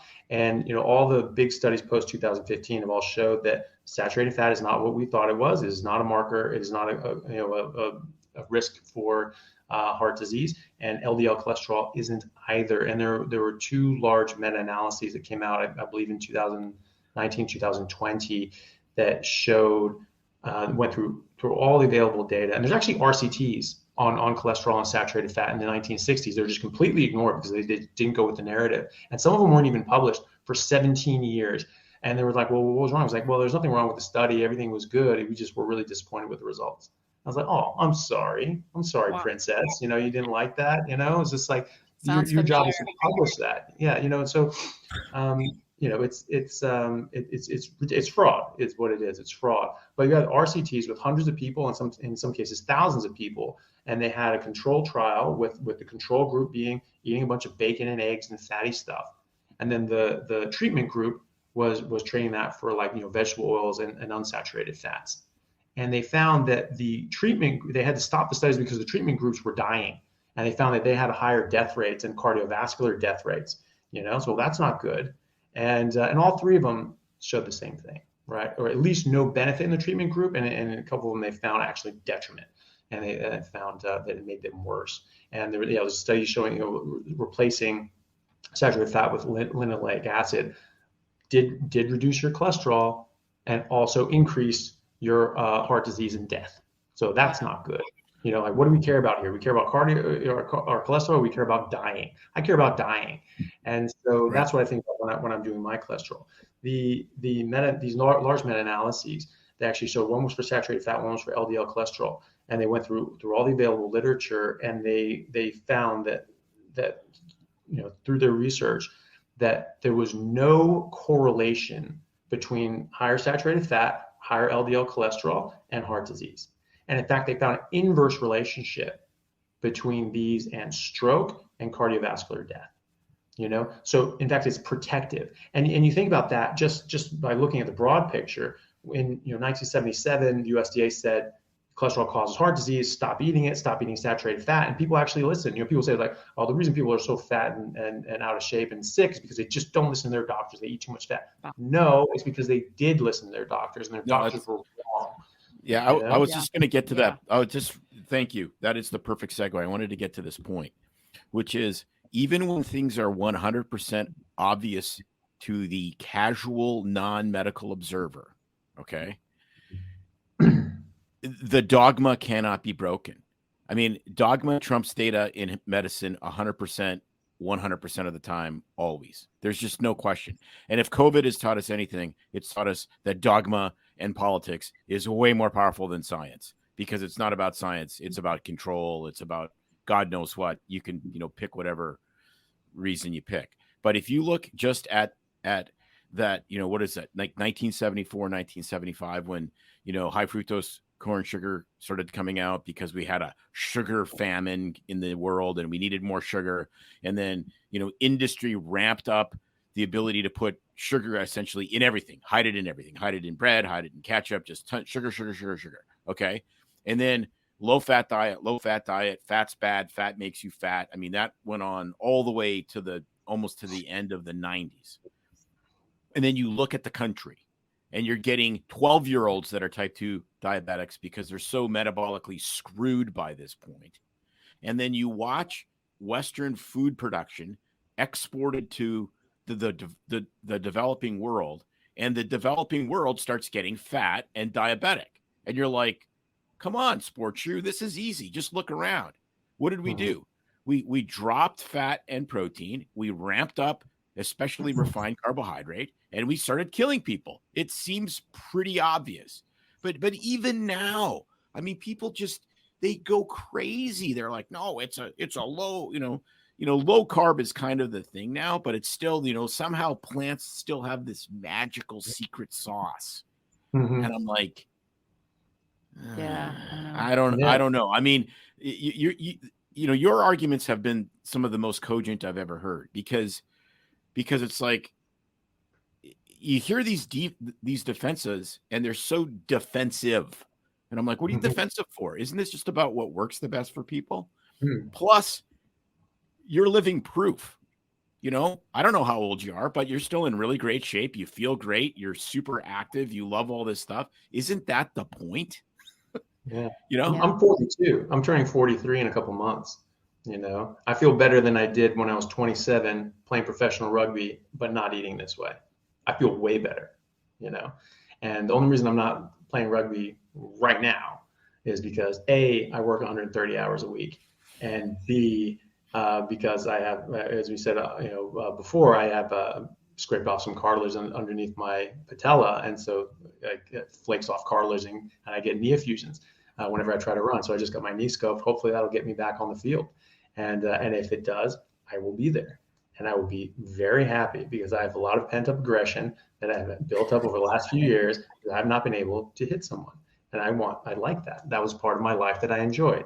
And so, that was, like tackling, obviously. I just like that physicality. And, but yeah, no, you're right. I mean, think about it this way, after that declaration, that was bad and meat was bad as a result of that, because there's saturated fat in meat. So that's bad. Red meat's really bad. Eggs are really bad, right? So we really reduce those. So if you look at the consumption data, and which, people like Nina Teicholz, who wrote, The Big Fat Surprise, and like Gary Tao, they've been all over this, for a long time. And, they show that, I think rough figures, we reduced our fat cholesterol intake by like 30%, reduced red meat by like 33%, increased fruits and vegetables by 30 and 40%, respectively, increased, grains, carbs, and sugar as well. What were the results? The obesity rate tripled, heart disease tripled, stroke rate tripled, cancer rates tripled, type 2 diabetes, autoimmune disorders, Alzheimer's, Parkinson's, even neurodevelopmental delays such as autism, they all increased exponentially. And they all increased at the exact same time. These were things that almost never seen in medicine. Now they're the only things we treat. Why is that? And and to your point, I remember that in the 90s when there was like this 10-year-old who got type 2 diabetes, but they didn't call it type 2 diabetes back then, did it? They called it adult onset diabetes. Yeah. And so he said, there's this 10-year-old, he's got adult onset diabetes. But how can he have adult onset diabetes? He's not an adult. How can that happen? How can a child get adult onset diabetes? And he's got fatty liver disease. But only alcoholics get fatty liver disease. So, but he's never drank alcohol. He's 10. So now, instead of using their brain for literally 1 second and realizing that we've done something bad and that we need to see what that is, and say, like, we've done something to our environment to change this, we need to figure out what it is so we can undo that. We just said, probably happening all the time, we just didn't notice it. And so we renamed it type 2 diabetes and a non-alcoholic fatty liver disease, and just said no more about it. And then as these rates increased, it was just like, oh, nothing to see here, nothing to see. Oh, this is probably happening all the time. It's like, I'm sorry, but it wasn't. These are devastating illnesses. They are very obvious, and they would not have been under the radar. I'm sorry, that's just not the case. No chance. No. But it's interesting because we do an episode called Docktails with Cocktails, where we drink we make a couple drinks and then we tell funnier stories, and I rant my brains out. And we did an episode that's a very recent one, and it was about direct to consumer pharmaceutical advertising. And the most and May went through a lot of the the research as far as the history and so forth, and who are the big advertisers. And then I mocked the hell out of some of these completely insane drugs that are super toxic and do basically nothing, and they're really expensive. And it was really interesting because of the top 10 advertisers in money, as far as the top 10 drugs that are in spending, okay, 7 of them are rheumatologic agents, all MABs, okay, and I think 2 were diabetic agents, and 1 was cancer. So there is making people chronically ill is unbelievably great business. Like, and that's the thing. Like, if you think that everyone could feel as good as you and could lose, look better and have more confidence and clear their head up. And we never even talked about mental illness and anxiety, brain fog, depression, etc. That all gets better with these kind of diets. And you go, we'd bankrupt these sons of bitches. I mean, literally, because, why I left primary care was because I felt like I was part of the machine and I was part of the problem. Because a guy comes in to see me, he's 75 pounds overweight, and I'm being judged from a metrics perspective by the federal government or Medicare based on how many pills I put him on. Like, every solution was a pill. It was never, if you get this guy to go to the gym 10 times in the next month, you get, everyone wins a prize. It was like, no, get his blood pressure to a certain level, get his A1C down, ram him full of insulin, ram him full of blood pressure pills. When it's go for a walk, be a bit more active, and completely alter your diet. I mean, I am so intrigued now that you might just go eat a steak. We have a mole problem on our lawn, and I might start eating raw moles. Yeah, do it. Yeah, it'd be great. What if the moles have chlamydia? I would absolutely give them chlamydia if I could. Like, not personally, but I would inject. Oh, sick. Visual. Blah. And then I'd play Barry White into my lawn. Yeah. Oh my gosh. Like, you're right though. I mean, you think about just the industry now, whether this is, by design or not, whether they're selling us the poison and then, and with the other hand, selling us the antidote. I don't know, but I mean, that is what they're doing, whether they're doing it consciously or not. Right. I'm not sure. I'm sure that they're selling us a bunch of addictive crap, and they don't give a shit how bad it is for us health-wise. I'm sure of that. And then, the health side of things, and they're just happy that they can make a buck. But, there are a lot of big brain people that go into sciences, go into research, go into these things because they want to help people. And that's the idea. That's what, we worked in medicine for a long time. You got pissed off because, like, hey, I'm trying to help people. I'm not trying to, just run an algorithm, And so I think there are a lot of people in it for the right reasons, but our resources are being directed in just completely the wrong direction because they're a direction that don't need to exist in the first place. Just sugar. If you're just looking at hard numbers from sugar, Dr. Robert Lustig writes about this when he talks about, he's written a couple books on the whole sugar issue and from an industry point of view as well. And, he wrote one of them, he showed that the sugar industry makes $1.3 trillion a year, trillion with a T, every year, right? The treatment, like the cost that we pay to treat the effects of sugar, just sugar, is $2.4 trillion a year with a T. Okay, so that's massive. And when you think about what all those dollars represent, they're representing a lot of people's time, effort, 20 years of education and clinical experience, and it's all going into absolutely futile directions because we're making a poison that we shouldn't be eating anyway, and then we're having problems from that poison, and we're trying to figure out really novel ways and using supercomputers to make $2 billion de novo drugs to try to help mitigate this new problem that only exists because we're eating stupid crap. And you just remove the stupid crap and you don't have the problem. And all of a sudden, those $4 trillion nearly of resources representing a lot of brain power and a lot of people and work hours go in actually useful directions. I mean, imagine how much better society would be if we had another $4.5 trillion and millions of very intelligent, highly educated people working on problems that actually are a problem, that don't just go away if you stop eating stupid nonsense. I think that's a major. But you're forgetting that cows fart, and that is going to make the earth going to burst into flames. Yeah. because of cow farts. Yeah. Yeah. Well, that's it then. Yeah, Alright, that's we're that's done. that No, that I've theory. got, no, when I get in this vegan argument as far as the environment, I'm like, okay, cow walks around on grass, eats grass, turns cellulose into delicious T-bone steaks, takes a dump on the grass, which helps the grass grow. That's great. Okay, what does agriculture do? It tears down a forest. It makes all of the animals, including the chlamydia-riddled koalas, entirely homeless, so they die. Or dead. Yeah. And then we plow up. Once you plow up a forest, you're not getting a forest again. And we put soybeans in there and grow soybeans. So every one of us is a genderless hack with no testosterone. Yeah. Well, and that's it too. You know, it's just like you have to necessarily destroy an entire ecosystem just to grow a single crop. And those crops take nutrients out of the soil. That's where they get their nutrients. They come out of the soil. And so now the soil doesn't just make them, you know, they have to be replenished.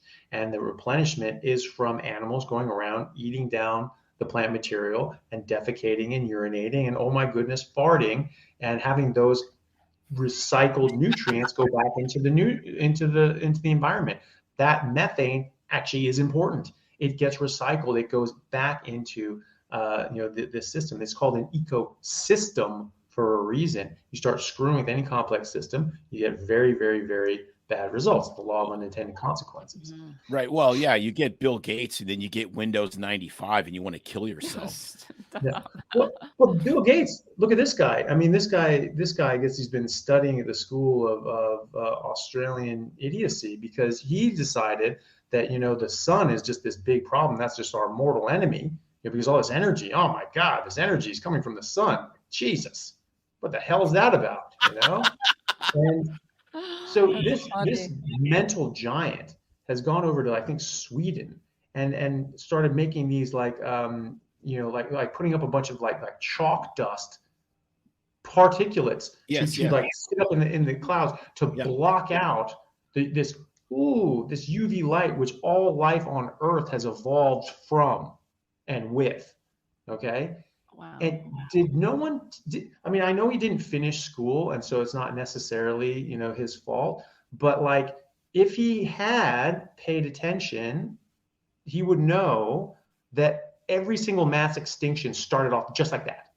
You know, asteroid hits down, massive dust cloud, blocks out the sun, mass extinction. Krakatoa erupts, massive dust cloud, knocks out the sun, massive extinction.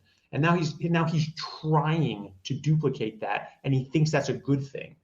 You know, right. I mean, maybe this sort of going into more like the conspiracy theory side of things, where people say, and people have certainly said, we need 95% less people on Earth. It's not even enough to lower birth rates. We need to actually start killing people. People have said that, you know, and like, I mean, that's nuts. These are exactly the people that you should kill first if we're going to do that. You know, it's just like, great, we'll start with you and your family. Because if they keep taking boosters, they might take care of it themselves. You never know.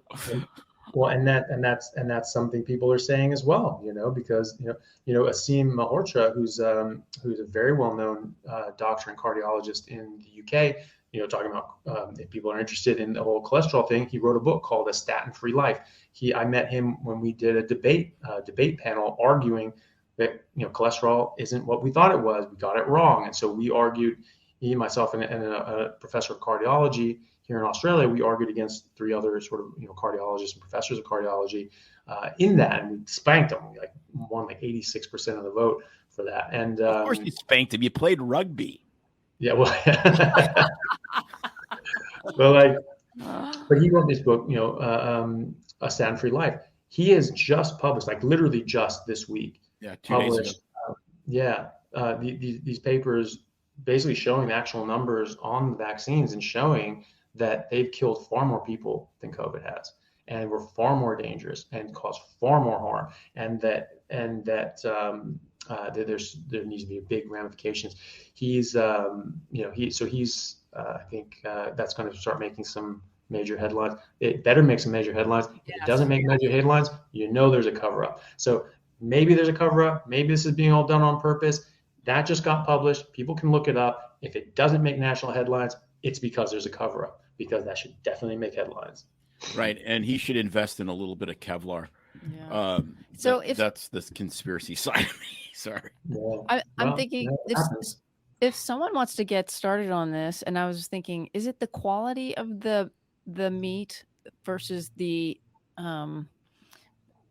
so doing carnivore, is the success factor, the feeling better, the energy really related to the quality and the type of meat that you're eating? Or someone goes out and gets, Jimmy and sausages and cheap burgers from, the corner store that who knows have what in them. Is that going to make a difference? And how expensive, is this going to be?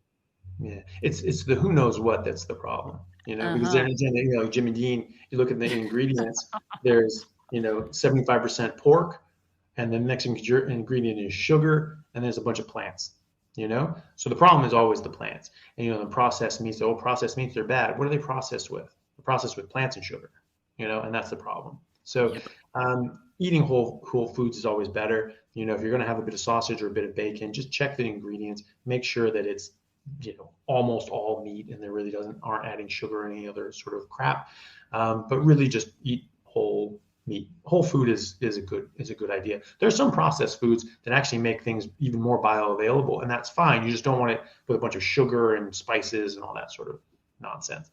I think that it's as important, if not more important, what you don't eat as opposed to what you do eat. I think a big part of this is that you are eliminating out a lot of poisons.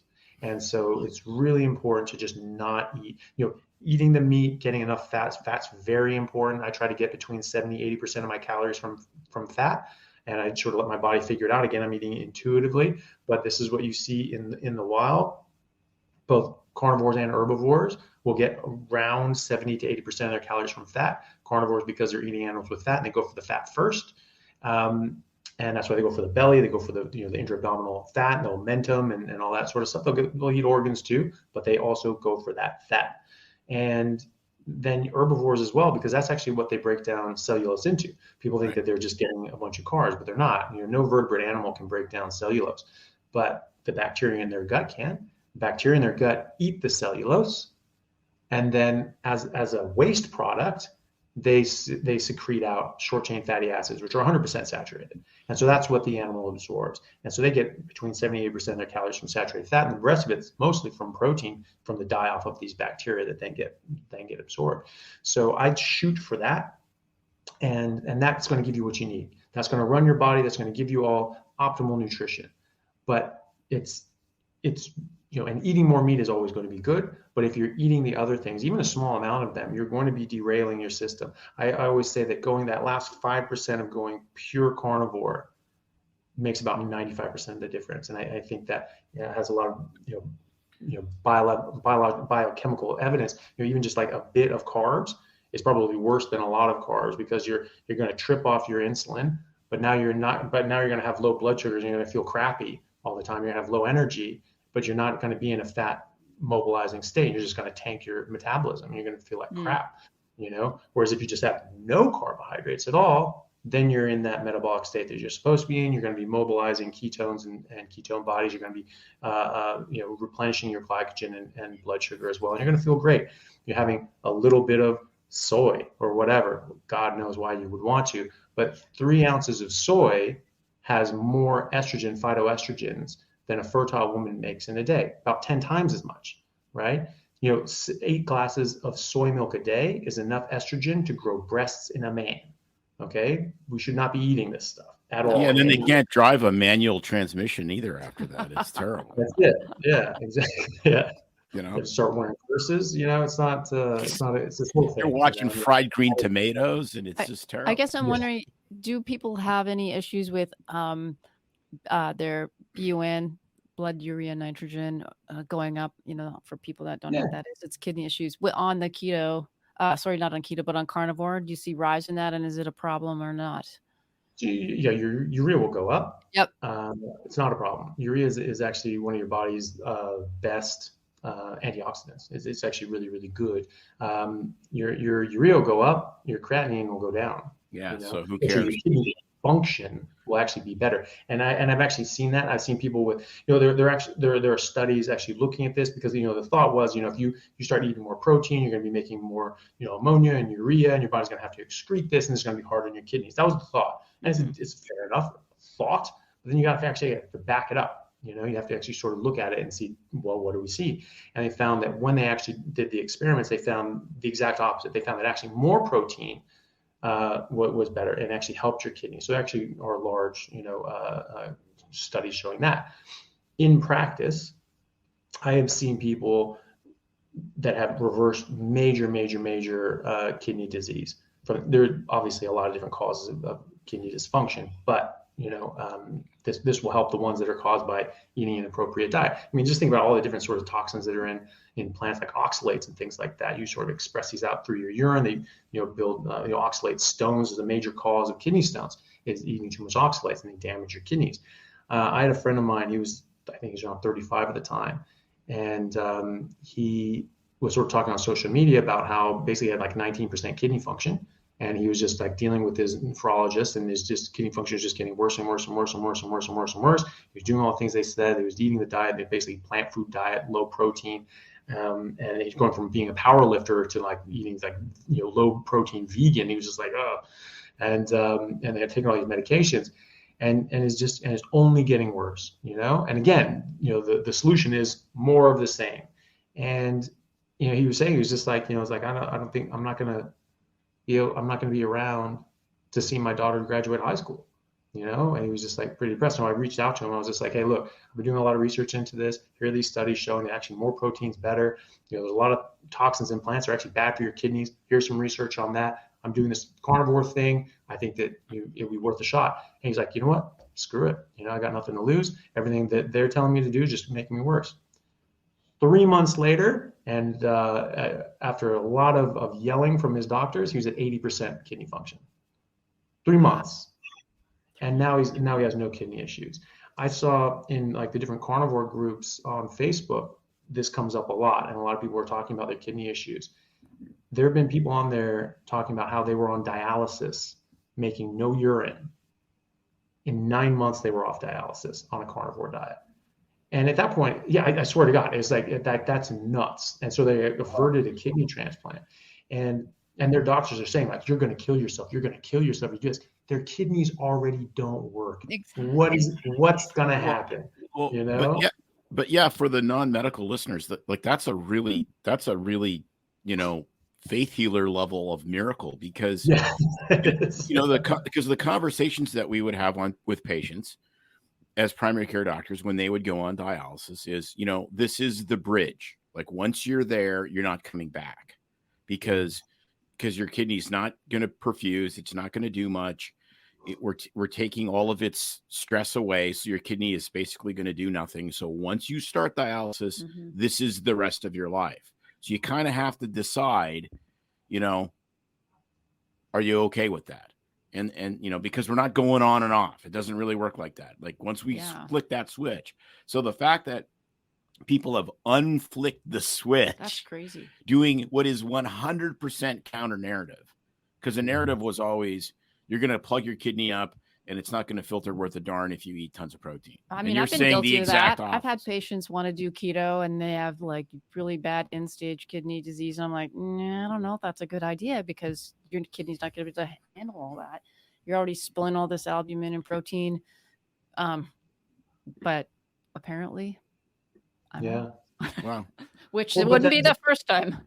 Well, but that's the thing. Like, I mean, we all were taught a certain thing, and and we're just going on that, and the problem is that some of that stuff, it was inaccurate. And as we know, there was that famous graduation address at Harvard in like the 1930s, where it said, just so you know, in 10 years, half of what you know now will be wrong, but no one will tell you which half.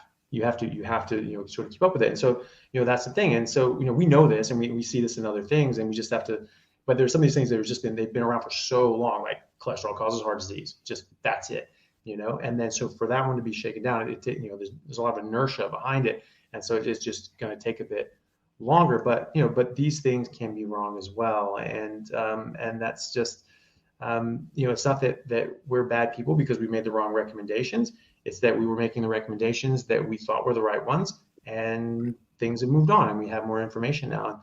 The best thing that we could do is just try to get that out there and try to help people as much as we can after that. And so I don't think that we have to really be. I don't think it's fruitful to regret giving information that we thought was the correct information at the time. The problem is that when people just don't care to learn and adjust, and they continue giving the bad advice, that is a problem. I'm thinking you should go into nephrology or cardiology. Forget the neurosurgery. Yeah, or gastroenterology. Because I swear to God, all these guys are treating Crohn's and ulcerative colitis. They don't even know about the studies right now showing that an elemental diet where you just eliminate out all the crap, you just give them the macros and micros that you need, has better efficacy in treating an acute flare-up of Crohn's and ulcerative colitis than steroids.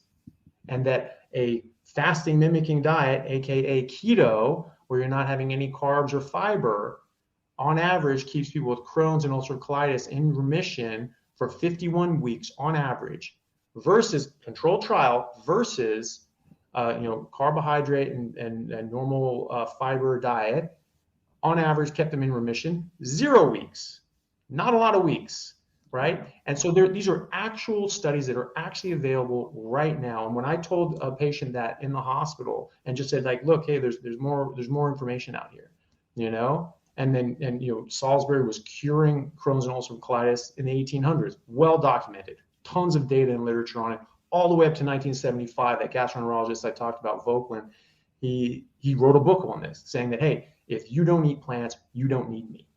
This stuff goes away. And this is all in the literature for 120 years plus. And I got overheard by one of the gastro guys, and this little bastard, like, instead of talking to me, goes and like dobs me in, and it's just like, oh, you hear this crap that this guy is saying. And again, no one came to me and said, what's all this about? Because I had all the studies on my phone. I could just show them to them and just send them the links or whatever. And they're just like, oh, we should just report them to the Australian Medical Board. There you go. Censorship, misinformation. Yeah, We've been through a whole bunch of that. It's got micro dick from eating soy. So you gotta be kind of, have some grace, right? Well, the thing was, it's like, well, thankfully, like they went to my department, like my head of the department, and who know me and know that I'm not full of shit, and they're just like, well, why don't we just talk to him and find out what he's talking about, and they talked to me, and I was just like, they're like, yeah, you're saying sort of stuff. I was like, yeah, it's based on all this literature, and they're like, oh, yeah. I was like, why don't you know this? Exactly. You're the gastroenterologist. Why the hell am I telling you this? It's not even my field. It's just like, you're going to report me to the Australian Medical Board? You can play that game, chief, and be like, why don't they know this basic information? Why don't they know these basic studies? This guy, is an attending gastroenterologist, and he's this is all state funded stuff. So, the state actually gives a shit, if they're, wasting money. And there's like, these treatments with these DMARDs and things like that, these are costing thousands and thousands of dollars a month, and they're not working. And so now they're recommending that this person gets, invasive surgery and multiple stage surgeries and operations to get a stoma and then reconnect and get an anastomosis and all these sorts of things. So you're talking tens of thousands of dollars, $50,000, $100,000, $200,000 of surgery on top of that, which is not curative. They're still going to be on the thousands of dollars of medication a month. And it's just like, you are wasting resources. All you had to do was tell them not to eat carbs and fiber. This is not a problem anymore. Wonder if they'd be interested in hearing that. Wonder how your medical license is going to look then, chief. Yeah. Wow. That's a horrible disease too. This is awesome. We could go all night. We could just podcast. I know. Weeks to come. This has been absolutely outstanding. I hope you enjoyed it as much as we did. Yeah, absolutely. Where can we find you? Well, yes. Yeah. Share. Yeah, yeah. So I have a YouTube channel. It's just Anthony Chaffee MD is the name of my YouTube channel, and I have a lot of videos on there, and I try to put out sort of 2, 3 a week on that, and then I have a lot of stuff on the carnivore diet. That's obviously my main sort of theme is the carnivore diet, and then how we can live optimally. And I talk to different people like Professor Bickman. I'll be having Paul Mason on. That dude's awesome. Everyone should look him up. Paul Mason. Paul Mason, okay. That's so interesting and very, very intelligent, obscenely well versed in the literature, and so I interview a lot of these people. I had Professor Thomas Seafried from Boston College, who's a biology professor and cancer biologist, has like over 150 peer-reviewed papers in cancer biology. Cancer is not what we've been told, not what we've been taught. It is a metabolic disease. I think that's what all the best data shows, and can be fixed or at least extremely helped with dietary changes, simple dietary changes. And so I try to do videos like that. I do videos on my own as well, just trying to talk about topics like this, covering cholesterol, covering, plant toxins, that whole thing, just called Plants Are Trying to Kill You, just talking about all the different sort of plant toxins, that we come across that are very well known. I mean, the WHO has entire, pages, just talking about all the different plant toxins, because this is a problem in the third world. You have to eat plants, like cassava roots are the third most important caloric resource for third world countries. It's deadly poisonous, the amount of cyanide it has. You have to prepare it properly. So this is a known thing. And so I have a lot of videos talking about all these sorts of things. And then I have my podcast, which is just the Plant Free MD. This sort of ties into all of that.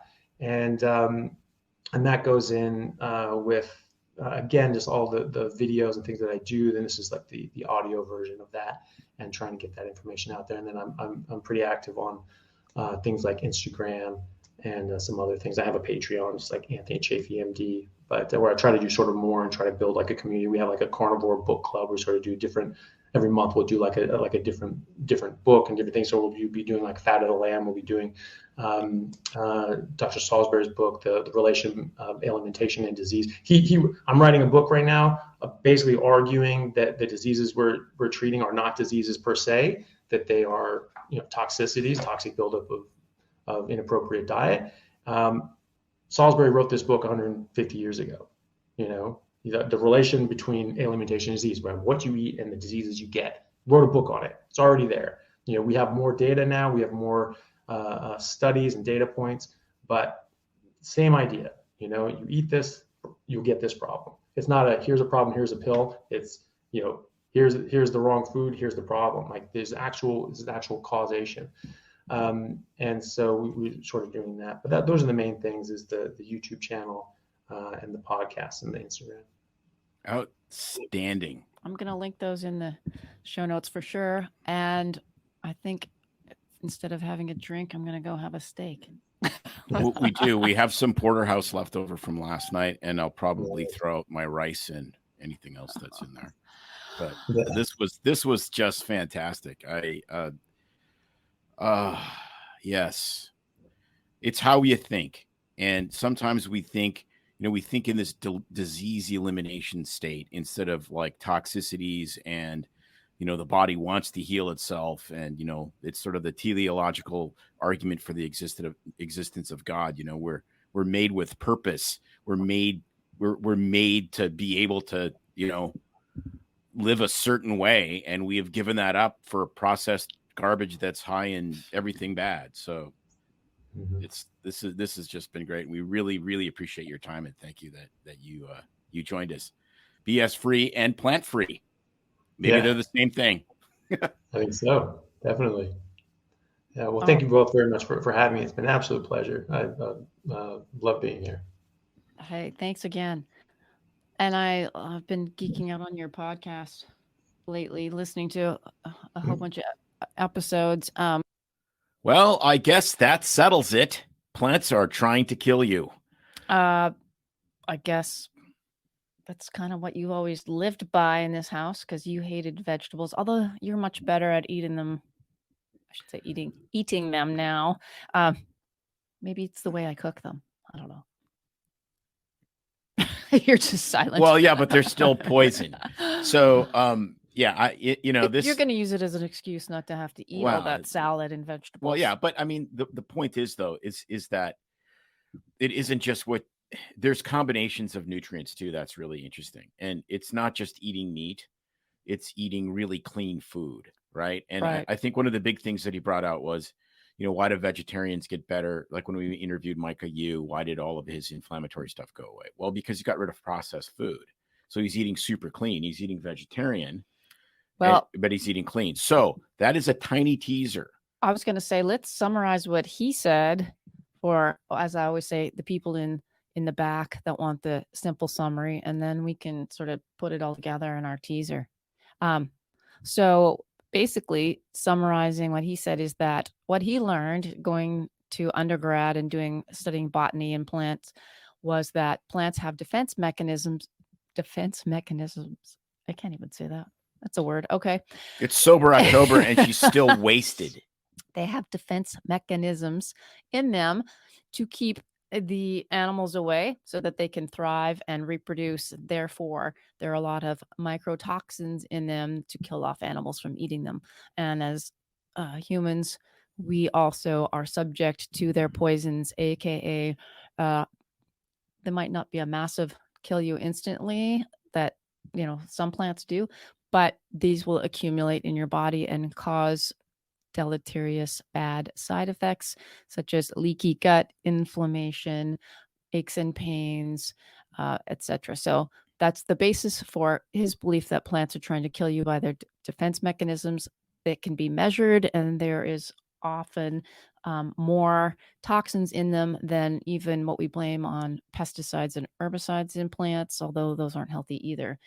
Then the next thing would be that humans have been thriving off of a meat-based diet since the beginning of time. If you believe in the evolution of man, there's, as they say, even if you just believe in anthropology, people have lived on little islands in Micronesia, and what do they eat? Fish. What else do they eat? Fish. What are we having today, honey? Fish. So no matter what you believe, anthropologically, yes, humans have been thriving off meat. And there's no cave drawings of salads, as wasn't that a Rogan quote? Yeah, that's a really old. That's a really, which is true. So we know that people have been hunters, gatherers. So meat for sure, and berries and basic plants that can be picked. And then the next point, basically, is that they over time you can pretty much. He makes a good argument for why you can thrive off of a plant-free diet, a meat-based diet, because humans need protein. You can get all your needs met through eating the right kind of carnivore diet, including micronutrients, vitamin C, and the list goes on. If you eat the right balance of protein, and it has to be high-quality protein that is not destroyed by the American food market, which is now corn-based fed mills of food. Did I miss anything? Yeah, no, I think that's it. And I mean, that's a good teaser because we're going to go into like I said, detail on next week on what we think of diet. Because obviously we have respect for all of these people. I mean, Micah Yu is a great guy doing direct patient care, rheumatology, just awesome. He's a vegetarian. Chaffee, again, really convincing arguments. He's a carnivore. How do we mesh this together? And then, the fasting dice guy we interviewed with the fasting. Yeah. What was his first name? Reyes. Daniel Reyes. Oh my gosh. One of the sweetest people in the entire world. Lost like 220 pounds doing intermittent fasting. So we're going to try to piece all this together and say, hey, what do we believe? What works? And we've been doing this personally. So we're going to take 30 years of medical experience. What does the data show? What do the experts say? Your own little weight loss journey. And what have we done ourselves? Well, yeah. And I mean, and this has been, the fitness, weight loss, whatever, personal training. I mean, that's been an entire life for us. Like there's been times where it's been way better and times when it's been way worse. So we can, we're going to as put well all as, this together. What we've learned just through patient care over the years, what we've seen from patients and what they've used and tried, and, where the evidence is going. So that'll be a fun episode. Right. And then sure. we're going to take all that and we're going to squish it down and we're going to make it into a pill and we're going to sell the hell out of it. It's little Timmy's magic. And it'll look like pork, Magic and it'll pixie look like dust. pork rinds. Yeah, sure. That's good. Yes. But anyway, I will put the links so that you can find Dr. Anthony Chaffee. He's very prominent on Instagram, and I'll link his podcast as well. Fascinating stuff. I mean, really convincing to make me want to just eat steak and butter. I don't know. Sounds fine. All right. So I want to give a shout out just one more time to our sponsor this week. I implore you to give them a try. If you live in the Willamette Valley here and are close to Eugene, and if you're not, seek out a hyperbaric chamber near you. It is amazing as far as what it does to improving oxygenation of the red blood cells through high flow oxygen and pressure. And it has a whole host of things. Check out their website, which is newleafeugene.com.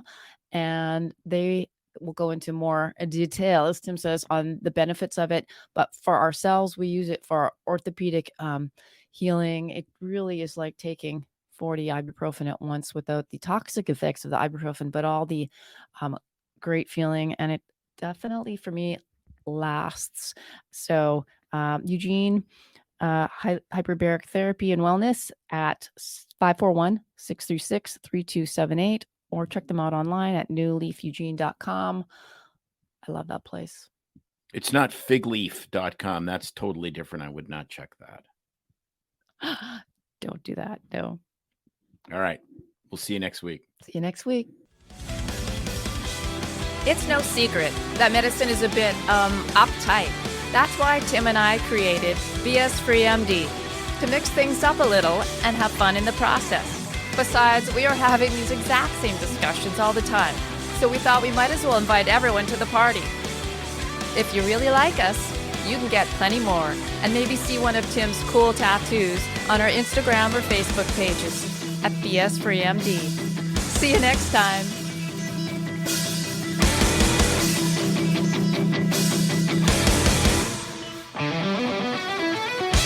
While we try to keep BS Free MD as raw and real as possible, we can't be held responsible for any medical decisions or discussions had as a result of what you've heard on the show. We know, bummer. But the truth is, we really do care about your questions. So feel free to reach out to us by email at doc@bsfreemd.com.